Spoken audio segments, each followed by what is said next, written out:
Albert Einstein's journey was full of challenges and setbacks before he rose to fame as a groundbreaking physicist. As a child, Einstein's delayed speech development concerned his parents, Herman and Pauline Einstein, who even consulted a doctor. Surprisingly, Einstein later credited this slow start with allowing him to approach complex ideas like space and time in a deeper, more unique way. As he put it, "I probed more deeply into the problem than an ordinary child would have." Despite excelling academically in both primary and high school, Einstein despised Germany's rigid education system, which emphasized rote memorization and repetitive drills. He even likened his teachers to authoritarian figures in the Prussian military. At the age of 16, Einstein left high school in Munich to study independently, hoping to gain admission to a teaching college in Zurich. Leaving Germany also allowed him to avoid compulsory military service, a prospect that deeply troubled him as a pacifist. However, his plans didn't go smoothly. He failed the entrance exam for college. While he excelled in the science and math portions, he performed poorly in subjects like French, literature, zoology, botany, and politics, forcing him to spend a year at a Swiss high school in Aarau. Einstein thrived in Switzerland, where the education system emphasized visual learning, a method that would later shape his famous thought experiments. He graduated with the second highest grades in his class, and, this time, successfully passed the Zurich Polytechnic entrance exam, enrolling in the specialized math and physics teaching program. Einstein's university performance was solid, though not exceptional. On a grading scale of 1 to 6, with 6 being the highest, he mostly received 4s in math, particularly in geometry, but scored 5s and 6s in physics. However, his academic journey wasn't without setbacks. In a beginner physics lab course, he earned a failing grade of 1 from Professor Jean Pernet for neglecting to attend class regularly, when Pernet gave him written instructions for a lab exercise. Einstein famously discarded them, insisting on doing things his own way. Similarly, Einstein grew frustrated with his other physics professor, Heinrich Weber, criticizing him for not teaching modern developments like Maxwell's theories of electromagnetism. These tensions came back to haunt Einstein after graduation. When he struggled to find work as a teaching assistant, Weber, holding a grudge, refused to recommend him for jobs. Even when there were no other physics or math graduates available, Weber opted to hire engineering students over Einstein. Amidst. A result, Einstein became the only graduate in his class without a job offer.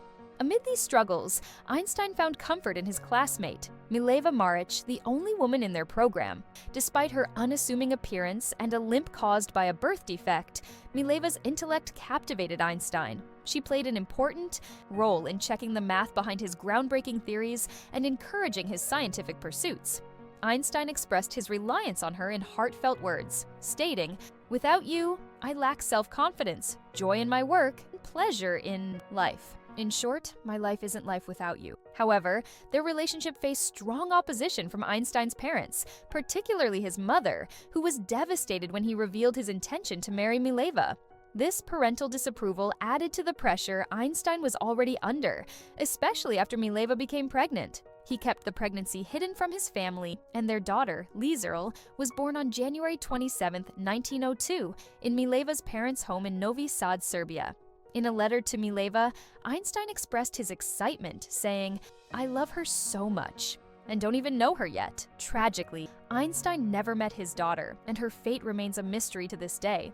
Einstein and Mleva went to great lengths to erase any mention of their private life, especially regarding their first child, Liesl. As Walter Isaacson noted in his biography, the couple deliberately destroyed letters that referenced Mleva or their daughter, seemingly to obscure not only the circumstances surrounding Liesl, but even her existence. Some speculate that Liesl may have been adopted by Mleva's friend Helen Savage. What is known, however, is that Liesl contracted scarlet fever at 19 months old, though whether she survived is still a mystery. During this period, Einstein was focused on finding stable employment, partly to fulfill his promise to marry Mleva. Despite his struggles, he remained determined, telling his friend Marcel Grossman that he was leaving no stone unturned and trying to maintain his sense of humor. He even joked about having thick skin, likening himself to a donkey. Einstein reached out to Wilhelm Ostwald, a prominent chemistry professor in Leipzig and future Nobel laureate, to inquire about an assistant position. Hearing no response, he followed up with a second letter, admitting he might have forgotten to include his address in the first. Still, there was no reply. Unbeknownst to Einstein, his father, Hermann, intervened by writing a heartfelt letter to Ostwald. In it, Hermann described his son's achievements, including graduating with top marks in mathematics and physics, and expressed concern over Albert's deepening despair about his career. Humbly, Hermann asked Ostwald to encourage his son and, if possible, help secure him a position. Despite the moving nature of the plea, Ostwald never responded. Einstein began to suspect his difficulties in securing a position might have been due to a poor reference from Professor Weber, or perhaps his Jewish heritage, as anti-Semitism was widespread at the time. To stay afloat financially, Einstein took up tutoring, though such jobs were hard to come by. After 2 years of searching, he finally gave up on an academic career. In 1902, Einstein's fortunes changed when he landed a job as an examiner at the Swiss Patent Office in Bern. This opportunity came through the support of his friend Marcel Grossmann, whose father had connections with the office's director. Deeply grateful, Einstein thanked Grossmann warmly for his loyalty and support during tough times. Although the patent office job seemed unrelated to his scientific ambitions, it turned out to be a perfect fit. His boss encouraged a questioning mindset, which aligned with Einstein's scientific approach of visualizing theories and testing their implications. Einstein quickly mastered his work, completing a full day's tasks in just 2 to 3 hours. This left him plenty of time during his 8-hour shifts to pursue his own scientific ideas in secret. He later admitted to hiding his notes in his desk whenever a colleague approached, pretending to work on official tasks. For Einstein, the patent office became a safe and inspiring space where he could develop his most groundbreaking ideas, describing it as his worldly cloister and the birthplace of his most beautiful theories. Unfortunately, Hermann Einstein never got to witness the brilliance of his son's groundbreaking ideas.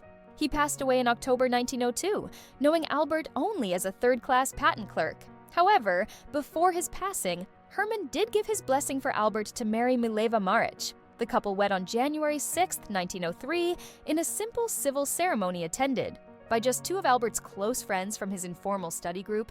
No family members from either side were present. During his time working at the patent office, Albert Einstein developed 4 revolutionary papers in 1905 that would reshape our understanding of the universe. Einstein proposed a groundbreaking theory. Light consisted of particles, which he called photons, capable of striking electrons and producing a current. This became known as the photoelectric effect. Just a month later, in April 1905, Einstein introduced a novel method for determining the size of molecules, indirectly providing strong evidence for the existence of atoms.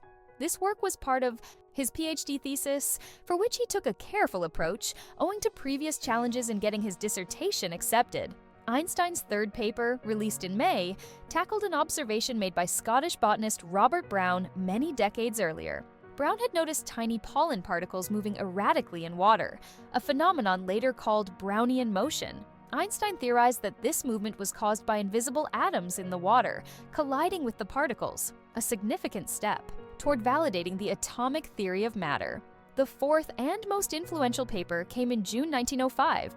In it, Einstein introduced the theory of special relativity, focusing on how objects behave when moving at a constant speed. A key idea in the theory was that time and space are experienced differently depending on an observer's frame of reference. To explain this concept, Einstein imagined a thought experiment, a train traveling past a platform. He envisioned lightning striking both ends of the moving train, and considered how the events would appear simultaneous to someone standing on the platform, but not to someone aboard the train. After formulating this groundbreaking concept, Einstein was left physically and mentally drained. Exhausted, he spent 2 weeks recovering while his wife reviewed his work and assisted in solving some challenging mathematical problems. Later, that year in September, Einstein published another pivotal paper in which he introduced the now famous equation E sub rem c2. This revolutionary formula revealed that energy and mass are interchangeable, with the speed of light squared serving as the conversion factor. Since the speed of light is an enormous value, squaring it produces a staggering number, showing that even a tiny amount of mass can release a tremendous amount of energy. For instance, transforming just 1 gram of water into pure energy would produce a force on the scale of a massive nuclear explosion. Despite achieving remarkable discoveries during what is now referred to as his miracle year, Einstein initially struggled to gain recognition. Surprisingly, his groundbreaking work was met with silence, leaving him deeply disappointed. His sister later reflected on how disheartened he became during this time. To cope with these challenges, Einstein turned to his violin, finding solace in playing Mozart's music, which he believed beautifully captured the elegance of the universe. Music became a source of inspiration and clarity for him, especially when he encountered scientific challenges. His son, Hans Albert, once revealed that whenever Einstein felt stuck, he would play music, which always helped him regain focus and overcome obstacles. In his desperation to secure a teaching job, Einstein even applied to become a math and geometry teacher at a high school in Zurich but was unsuccessful. Eventually, he obtained a junior teaching position at the University of Bern. However, the pay was insufficient for Einstein to leave his patent office job. It took 9 years after graduating before his career began to take off. In 1909, Alfred Kleiner, a physics professor at the University of Zurich who had supported Einstein during his doctoral studies, offered him an associate professorship. This marked the true beginning of Einstein's academic career, leading to further roles in Prague, a return to Zurich, and eventually a prestigious position in Berlin. Although Einstein had not been fond of Germany's education system, the reputation of Berlin as a hub for theoretical physics drew him in. He was also personally intrigued by the city, as it was home to his cousin Elsa.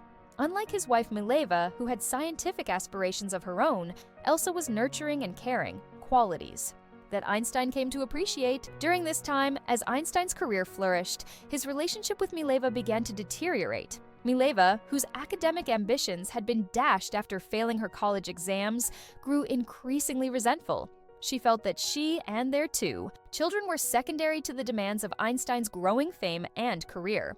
Eventually, Elsa encouraged Einstein to marry her, but this required a divorce from Mleva. To convince Mleva, Einstein made a bold promise. If he ever won a prize, he would give her the prize money. After a week of consideration, Mleva agreed to the arrangement. 17 years later, in 1921, Einstein was awarded the Nobel Prize in Physics. To many people's surprise, the prize was not for his work on general relativity, but for his discovery of the photoelectric effect. True to his word, Einstein gave the prize money to Mleva, fulfilling the promise he had made years earlier. Einstein's theory of general relativity emerged because he realized that special relativity didn't address gravity, as described by Newton's laws, or account for acceleration. This breakthrough came to him in a moment of insight. He later recalled, "I was sitting in a chair at the patent office when an idea struck me suddenly. If someone is in free fall, they wouldn't feel their own weight." From this, he visualized a person inside a falling elevator. Elevator were in free fall. Both the person and the elevator would descend at the same rate, making the person feel weightless. Similarly, if the elevator accelerated upward, the person would feel heavier as the floor pressed against their feet, mimicking the effect of a stronger gravitational pull. Inside the elevator, the person wouldn't be able to tell whether the sensation of weight came from acceleration or gravity. This realization, known as the equivalence principle, led Einstein to conclude that acceleration and gravity are indistinguishable. He called it the happiest thought of my life. Einstein then proposed that gravity wasn't simply a force, but a result of mass distorting space-time. In this view, planets don't orbit the sun because they're pulled by its gravity. Instead, they move along paths influenced by the curvature of space-time around the sun. General relativity also predicted that gravity could bend light, causing the apparent positions of stars to shift. This was confirmed during the 1919 solar eclipse, when the moon blocked the sun's light, allowing astronomers to observe stars appearing in slightly different positions, precisely as Einstein had calculated. This discovery catapulted Einstein to global fame, offering a sense of wonder and optimism after the devastation of World War I. Einstein, with his distinctive white hair and brilliant mind, became a worldwide sensation, captivating audiences. With both his intellect and his compassion, he publicly opposed racism, militarism, and nationalism. However, like any human, he was not without contradictions. Despite calling racism a disease of white people, he wrote xenophobic remarks about the Chinese in his travel journals, describing them as industrious yet filthy and expressing a fear of them dominating other races. While he spoke against militarism, he suggested the idea of a world federation with an armed force to prevent future wars. And though he rejected nationalism, he supported the creation of a Jewish state, particularly in response to the rise of anti-Semitism in post-World War I Germany. When the Nazis stormed his cherished summer home in Kaput, a small village in Brandenburg, he made a firm decision never to set foot in Germany again. On October 17, 1933, he emigrated to the United States, only to be met with a rather cold reception from American authorities. The FBI kept extensive records on him, amassing 1,427 pages due to suspicions about his associations with individuals and groups allegedly connected to communism. While federal investigators fixated on his ties, Einstein's concerns lay elsewhere. He feared that Germany might possess the knowledge to create an atomic bomb, prompting him to raise the alarm in a letter to President Roosevelt. In this letter, he urged the U.S. to begin work on its own atomic bomb project. Although Einstein never directly contributed to the Manhattan Project, his famous equation, E aus mc2, laid the theoretical groundwork for the massive energy release seen in nuclear reactions. When the news broke that the U.S. had dropped the atomic bomb on Hiroshima, Einstein's reaction was simple but profound. Oh my God. After that, he devoted the rest of his career to the Institute for Advanced Study in Princeton, New Jersey. There, he focused on an ambitious goal: developing a unified theory that could explain the fundamental workings of the universe. While he didn't believe in a personal deity, Einstein held a deep appreciation for what he saw as a divine order within nature, reflected in the structured patterns of the natural world. Despite groundbreaking strides in quantum mechanics, Einstein believed the theory was incomplete. He was especially unsettled by the concept of quantum entanglement, a phenomenon where two particles are instantly connected no matter how far. When asked why he pursued such an isolating challenge, Einstein replied that the effort was worthwhile, no matter how slim the chances of success. Even on his deathbed, he continued working tirelessly on this quest. He passed away on April 18, 1955, at the age of 76, succumbing to an aneurysm. In his final hours, a nurse overheard him muttering words in German, though she couldn't understand them. Beside his bed were 12 pages of equations, his final attempt to unravel the universe's secrets.